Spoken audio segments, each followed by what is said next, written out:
Good afternoon, everybody. This is Lauren Reeves from the National Weather Service in Peachtree City, Georgia, and I'll be doing your weekly weather briefing for today, Thursday, April 9th, 2020. All right, so just a quick summary of what we're going to go over. We're just going to take a quick look back at today and then take a look back at yesterday as well. We had two waves of storms come through late in the evening yesterday and then early this morning, and we'll take a look at that. Otherwise, we do have a wind advisory in effect today for strong winds behind the front. We have seen some gusts already getting up into the upper 20s and into the lower 30s, so we'll be keeping an eye on that as we get through the rest of the afternoon and evening. Otherwise, once we head into Friday, although we'll be staying mostly dry, we are expecting that we could be dealing with some dangerous fire weather conditions, and we'll get into that shortly. And then as we get into the weekend, we could have some severe weather on Sunday. We're still kind of taking a look at that, but we'll dive into that as well. Okay, so just taking a look at the past radar, the loop on the right-hand side is showing the area with the storms that came through yesterday afternoon and evening. The orange boxes are our significant weather advisories, and the yellow boxes show our severe thunderstorm warnings. If I let the loop play a couple more times, you can see here pretty much we are concentrated across central Georgia with just a few warnings issued. If I skip forward, this next loop, as I let it play, shows this line of storms pushing into the northwestern portion of the area and through the rest of our area this morning. And as you can see, again, we had a few warnings issued. So we've been in the process of trying to collect your reports for these. There's still a few counties down in central Georgia we haven't been able to get in touch with or haven't heard from. So if y'all do have any reports and haven't already gotten in touch with us, please just send us a quick email, or you can call our office and report any damage that way. But either way, thank you to those we've already talked to today. Your reports really help us out. Okay, let's dive into the forecast. So looking at today, our high temperatures are generally going to be in the upper 60s in the mountains, getting into the mid to upper 70s across northern Georgia and into the upper 80s across central Georgia. So another warm day out there, but a little bit cooler across the northwest due to that front starting to push through the area. Otherwise, things are starting to clear out and we're getting those gusty winds moving in. And this will help us bring in some cooler temperatures as we get into the overnight today and then over the next couple of days as well.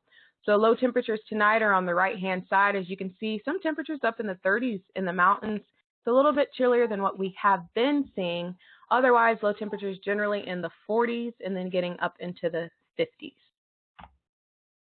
Now, as far as our wind advisory, it is currently in effect for all of northern portions of central Georgia, and that'll run through about 8 p.m. today. We're already having those gusty winds outside. I'm sure y'all are seeing or hearing that.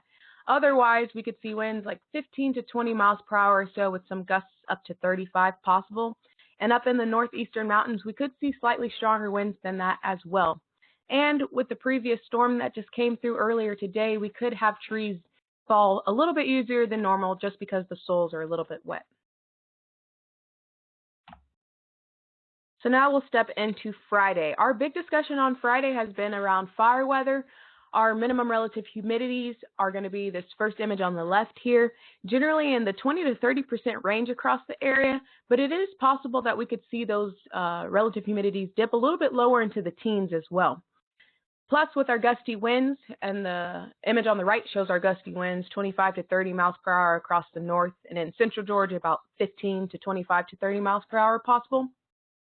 With those gusty winds, our fuels could dry out pretty easily as they are already doing this afternoon, and that'll just continue into tomorrow. And so those gusty winds could end up leading to any issues. So we've been discussing a high fire danger statement or the potential for a red flag warning for Friday. We're continuing to discuss that here in the office and at least probably plan to go with a high fire danger statement.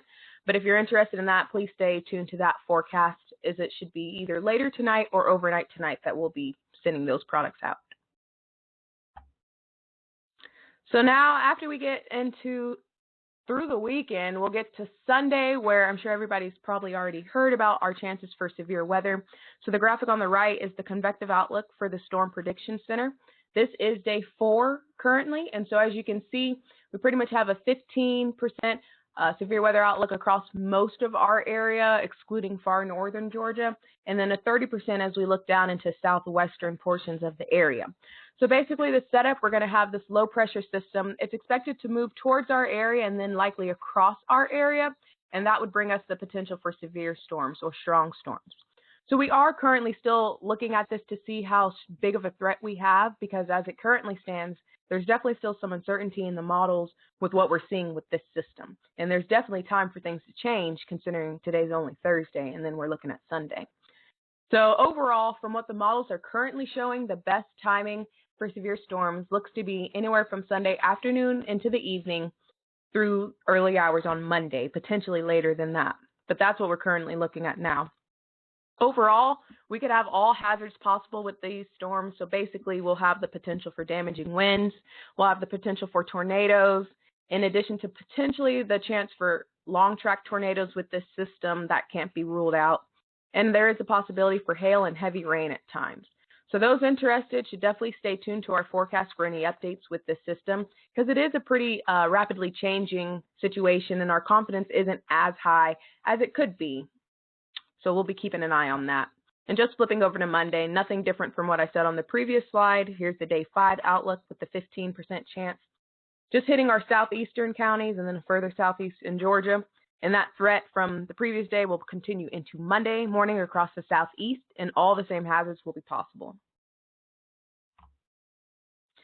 So as far as the rainfall with this system, overall, we're looking at 1 inch to 3 inches across the area for this weekend system, with the highest totals generally across northern Georgia. There will be some locally higher amounts possible, especially if there are any stronger storms that can sit and move over an area, but otherwise generally 1 to 3 inches is what we're seeing for now. Okay, so that kind of wraps up what we're looking at for the weather through the weekend. So just taking an overall look at a 7-day forecast, taking a north-south approach. North we have Blairsville, in the middle we have Atlanta, and then looking down at Macon.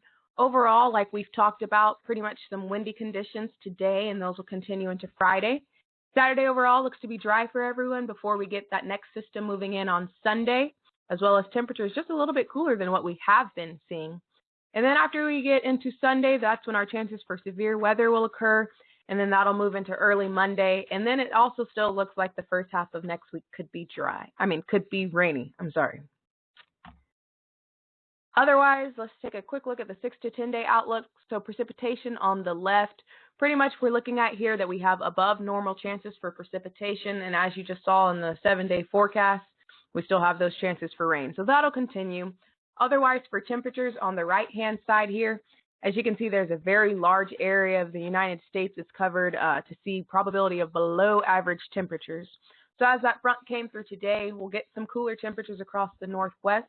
And then as we get into the next couple of days, we'll have those cooler temperatures as well. And as we continue to get systems through the area, we'll have those temperatures a little bit cooler than seasonal averages. So overall, just a quick recap. We did have those waves of storms last night and earlier this morning, and we're hoping y'all will still bring in some of your reports to us. Otherwise, the wind advisory across much of the area will continue through 8 p.m. this evening, and the wind should diminish shortly after that before kicking back up on Friday. In addition, because of those winds and our lower relative humidities that we're expecting, in addition to the drier fuels, we'll be likely dealing with dangerous fire weather conditions. And so we're currently discussing the potential for a high fire danger statement or a red flag warning, and we'll be looking at that later this evening. Otherwise, flipping back to the severe weather chances on Sunday, as I mentioned before, all hazards would be possible, including damaging winds, hail, tornadoes, and potential periods of heavy rain. Now, with that, we are planning to do special briefings on Friday and Saturday. A time hasn't been determined yet, but we'll send those out for those already on the briefings. In addition, they will be all posted to YouTube and wherever else we can. So you'll definitely get those briefings on Friday and Saturday. Otherwise, that's all that we have today. So at that point, I'll take any questions.